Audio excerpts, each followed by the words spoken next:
Bilan des 1 an, partie 2, l'état d'usure, notamment à l'intérieur de la voiture. Est-ce que du coup, les matériaux vieillissent bien? Est-ce que au contraire, c'est cheap? On va voir ça tout de suite. Et avant de commencer, n'hésitez pas à vous abonner à la chaîne ou à laisser un like. Et j'en profite pour vous montrer la petite casquette que je porte, qui est la casquette de Valentin pour le record de traversée de l'Europe. Encore félicitations à vous, Gary, Clément, Valentin, pour cette aventure qui était juste incroyable. J'ai adoré vous suivre, c'était vraiment un bonheur. Et merci pour ce petit cadeau, mon fils était ravi. On va quand même commencer par l'extérieur. Sur le V6 que j'avais, au bout d'1 an, il y avait déjà énormément de traces de vernis qui étaient parties. Ici, la voiture, alors je ne suis pas sûr que vous puissiez voir vraiment, elle n'est pas hyper propre. C'est dû aux conditions actuelles de météo parce que la voiture, je l'ai lavée hier, mais que ce soit sur les bas de caisse, sur les roues, on peut voir que la voiture est vraiment nickel.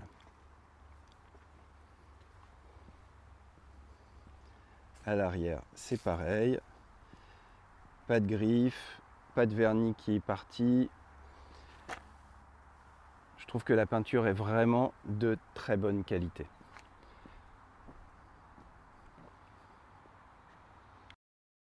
Passons maintenant à l'intérieur. Je vais vous montrer d'abord, parce que c'est assez bluffant, les plastiques durs qui restent très propres. Malgré le fait que mes pieds cognent pas mal ici, sur les seuils de porte, c'est la même chose. Tout ce qui est plastique moussé tiennent vraiment bien, pas de traces. Et pourtant, bon, je la nettoie vraiment pas très souvent. Là, j'ai fait un tout petit effort de dépoussiérage, mais sinon, c'est pas ce que je fais le plus souvent.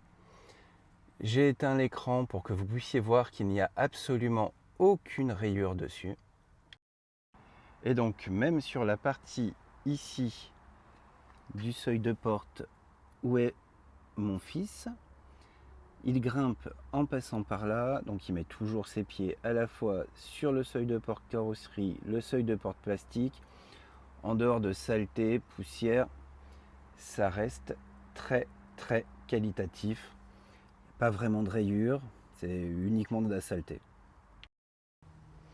Les sièges passagers comme conducteurs restent très confortables et surtout le cuir vieillit vraiment bien.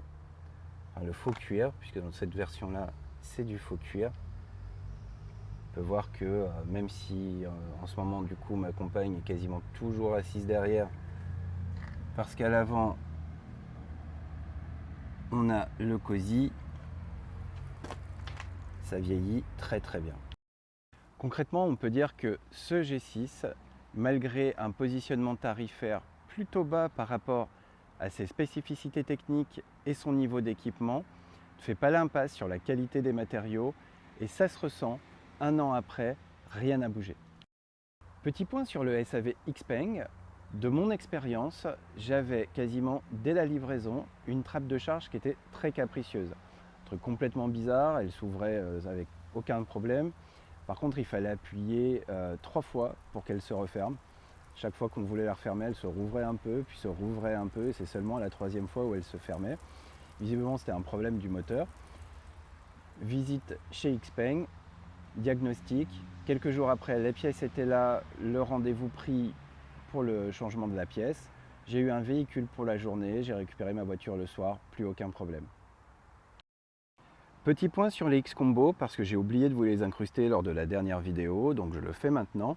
Et j'en profite pour vous rappeler qu'il ne faut surtout pas hésiter, si vous avez des difficultés, si vous cherchez un combo spécifique, à poser vos questions sur le groupe Facebook Xpeng G6 G9 francophone ou alors le groupe Messenger. Il y a d'ailleurs un groupe de discussion qui est dédié au X-Combo. Vous l'aurez compris, je suis pleinement satisfait de ce G6. Je cherchais un véhicule familial typé confort, c'est clairement sa définition, mais également pour son comportement routier en général, son efficience, génial en urbain, périurbain, consomme un tout petit peu plus sur de l'autoroute par rapport à sa concurrente notamment, et pleinement satisfait du SAV. L'expérience que j'en ai était vraiment remarquable. Et vous l'aurez remarqué, sur le vieillissement global du véhicule, il n'y a absolument rien à redire. Que ce soit sur l'extérieur, la carrosserie est nickel, à part un tout petit impact que j'ai là en bas de la taille 1 mm, qui est dû à une projection de cailloux, ou à part avoir mis une protection PPF, j'aurais rien pu y faire. Sur l'intérieur, il est quasiment comme neuf. Un petit peu sale, mais bon, ça c'est dû à mon utilisation et pas au véhicule en lui-même.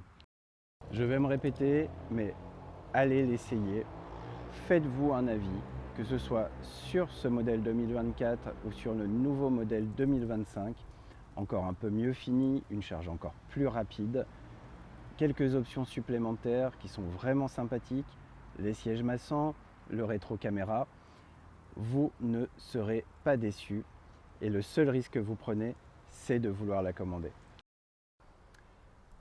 Évidemment, les points que j'aborde ne sont absolument pas exhaustifs. N'hésitez pas dans les commentaires à me poser vos questions si vous voulez aller un peu plus loin. Et si vous voulez aller encore plus loin, n'hésitez pas à rejoindre le groupe Facebook Xpeng G6 G9 francophone, mais également suivre la chaîne de Valentin, Taxi en VE. Il a la même voiture que moi, en version long range, et lui approche les 100 000 km en un an. Autant vous dire que son retour d'expérience est vraiment très pertinent. Si vous avez aimé cette vidéo, n'hésitez pas à la liker et à vous abonner à la chaîne. Bonne journée à tous!